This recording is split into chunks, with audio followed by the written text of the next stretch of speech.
Welcome back everybody to Kirby's Adventure Way. I am the Epic Fudge and we are moving on to the last level of Dangerous Dinner. So, let's get on with it, shall we? Sorry about that. This little intro sequence is just here to get you used to the cannon mechanic again. You got the fighter ability right here and that thing up there. Make sure you stay away from that. Anyway, this being the last level of the game has... Great balls of fire! What's it? Sorry about that. Yeah. This being the last level of the game introduces a new gimmick, which are those big, massive fireball thingies that look like they should have their own gravity field. But,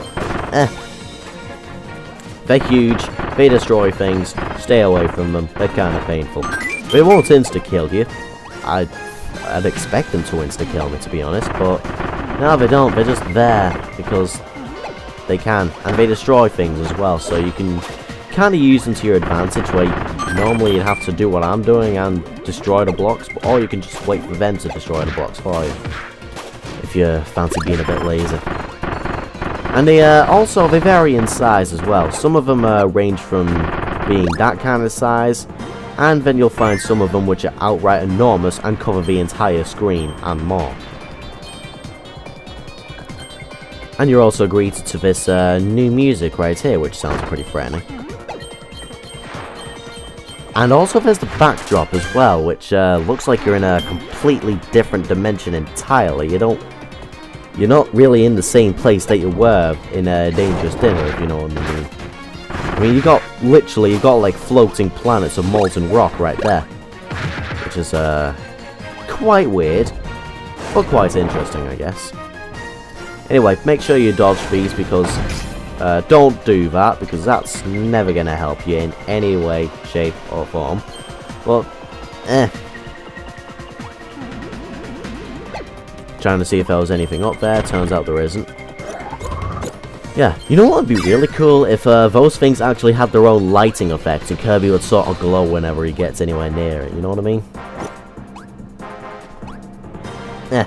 Anyway, you've got your little moving platform, which is kind of like a buffet conveyor belt of different abilities. I mean, first you'll run into ice that I've got right now, but eventually abilities like sword and cultural start coming into place. But, to be fair, the ice ability seems to be holding its own against Dubia right here. And once you finish with that, you get the spark ability, which isn't actually needed to get anything in anything ever. But you can use it to get a maximum tomato if you happen to be low on health.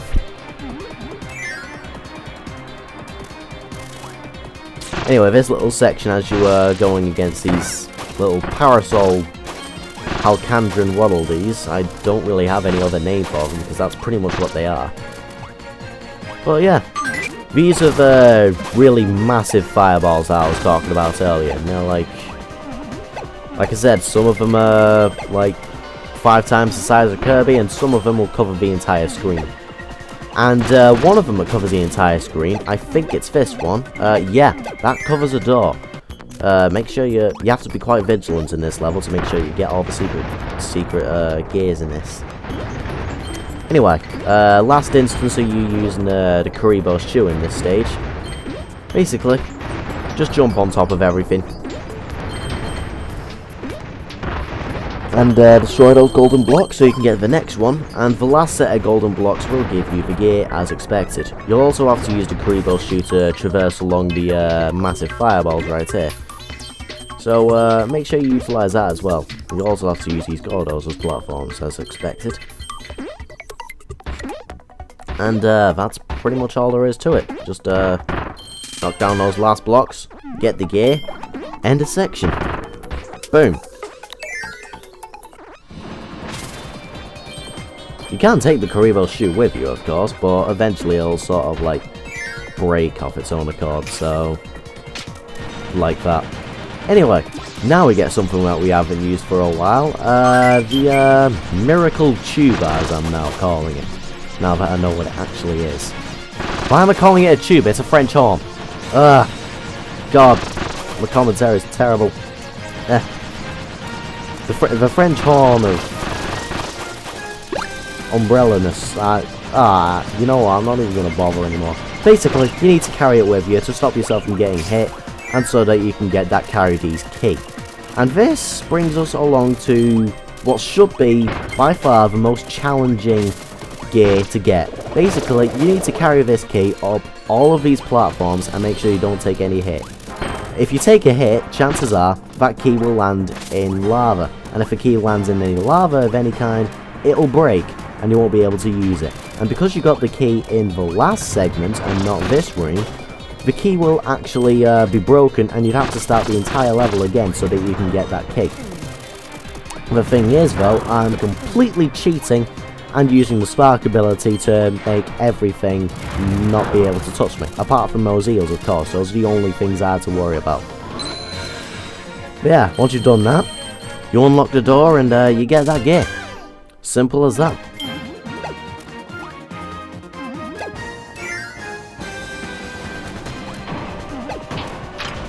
Anyway, after that you have one last little super ability section, which is pretty interesting. For a start, you get the version of the music that pops up when putting this music against the Grand Duma, and now you're going up against several mini-bosses and one-shotting them with the Ultra Sword. So, Pirate Sword power! Baton power! And I do have to say, even though it's not that much fun to watch, it's not that much fun to play through. It is hilarious to see Kirby just own everything in one shot. Sword power! It is hilarious to see Kirby just own everything in one shot with an ability like this. So, on that note, cleaving power!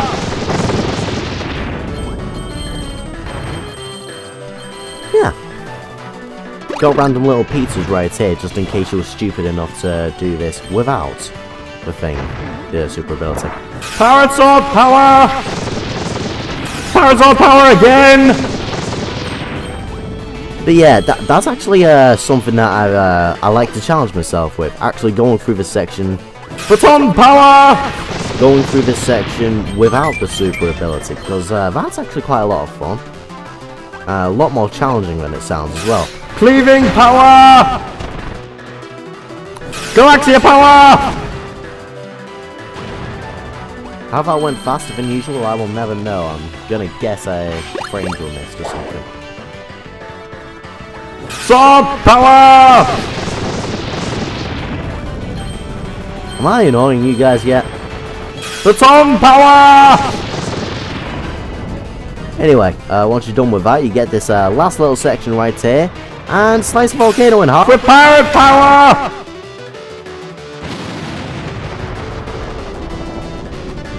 Yeah, slicing a volcano in half, as you do. No, it's weird, I got a bit of a boring choice there and ended up using the pirate sword. Sword power! Overkill!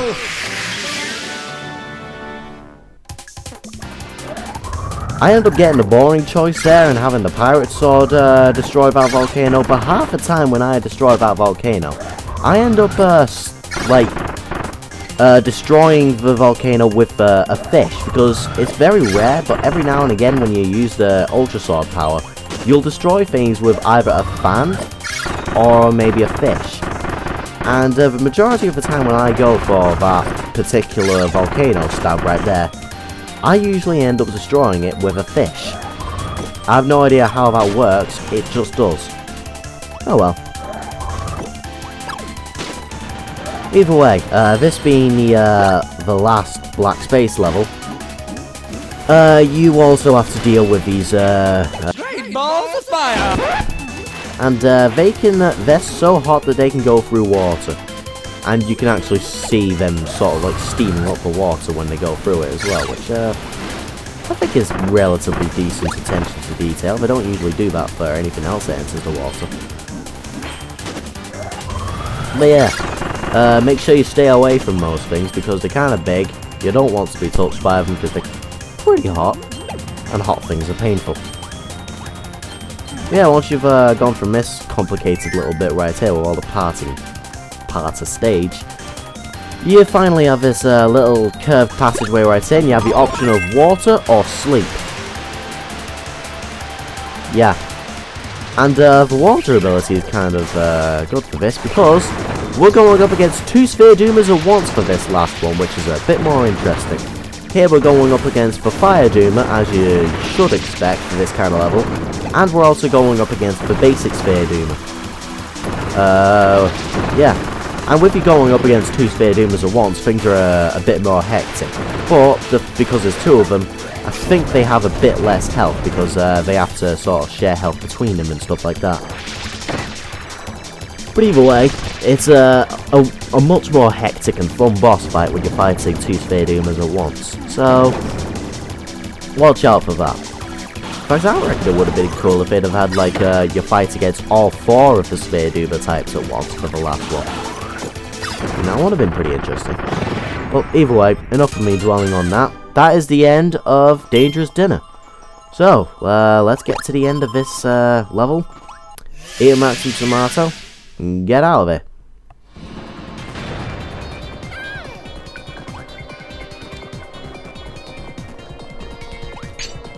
Anyway, that's not quite the end of the level yet, because we got a little Warp Star section to go here. Again, these are kind of rare, but it's a series staple, so what are you going to do? At least it's here. Anyway, you have Kirby just randomly flying around these things and destroying fire blocks in his way for no reason whatsoever. And yeah. You could go through this door, but you could float a bit higher and go through that planet right there. And basically you have a big massive fall with a current pulling you down just to get all of your stars and Maxim Tomatoes right there. So yeah. That is the end of Dangerous Dinner, ladies and gentlemen, but it's not quite the end of a part, because I have something extra to show you that I should be able to cram into this part. So, yeah. But, as for how my little challenge went,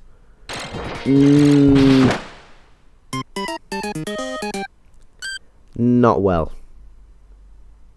Anyway, once you get all 120 out of the energy spheres as we got there, go back to Magalor's ship and you'll be able to get the item challenge. This being the final challenge in the game, instead of incorporating your use of abilities, it involves your usage of platforming skills and your knowledge of the items that Kirby pick up throughout this adventure. So for the start, you're just delivering a key to a gate, but then, right here, you've got a Karibo's shoe incident where you destroy all of these in the way, and yeah, pretty much destroy every enemy you can find, and use them to get whatever coins that you can get, and destroy anything that needed to get the coins. We've also got a little cannon section right here that can is basically used to destroy anything in your way, and you have to make this cannon last as long as you can, really, because this section that you've got with the cannon is a pretty long section. Basically, for the highest amount of points, as usual, you need to destroy anything and everything with whatever items that you get. So, anytime you see an enemy, destroy it. And anytime you see something that can only be destroyed by the specific item that you've got, destroy it. Usually it'll get you to a secret part of the level. And now you've got this dickish little puzzle right here, which is basically you have to wait for the carry day to get near a fire gate, open the fire gate so that they can open the gate, and then open it for the next one, let the first one kill himself, eat the next one, you know, seeing as they work so hard to bring you that key and stuff like that, you just eat them, because that's their reward. Like I said, dickish. But yeah, that's how you get extra little coins there. Anyway, for this bit, you're carrying the magical French horn, that's what I'm going to call it. And making sure that it doesn't, like, hit anything. Making sure that nothing hits you by using that. And you can also use it to take enemies while you're going downwards, like so. And you use it to destroy that. You throw it once you're finished with it. And yeah. Secret area right here. You can use the inhale ability to inhale things past walls. I have no idea how that works, but it does. And that's what you're required to do for this little section right here. So, once you do that, you get all the coins through there using that little see-through stone thingy. And once you've done that, you're back to the Kirby shoe for the last section of the item challenge. Basically, use that as an elevator, destroy those blocks, and now you have to bounce on this metal ball thing. Get whatever coins that you can, and you have to keep on the metal ball, get the coins that you'll find up here, including those 1,000 coins right there. And another secret passageway that you basically just need to keep hold of your shoe for. And once you destroy that, you'll find this little bomb. And this is a very, very unforgiving platforming section right here. Basically, you just need to platform your way across these platforms. Make sure you don't fall, because if you do fall, you can potentially fall a very long way, and that will wreck your chances, because if that bomb blows up on you, 1, you'll take a hit, and 2, you're not going to be able to get all these coins. And yeah, the snare's greens things ends up going as soon as you got 30 seconds left, so I don't think I got a platinum, because I think to get a platinum you need to get there with more than 30 seconds left. But either way, I managed to get a gold on my first attempt of the item challenge in this playthrough. And for that, I'm pretty proud of myself, so I'm going to leave it there, ladies and gentlemen. Instead, I'm going to show you some little pro tips right here. Basically, it just tells you all the simple stuff, but the pro tips in this little section right here actually foreshadows the existence of platinum medals, which I never knew about until this point in my first playthrough. But yeah, that's the end of this part of Kirby's Adventure Wii, ladies and gentlemen. So, I'll see you guys in the finale.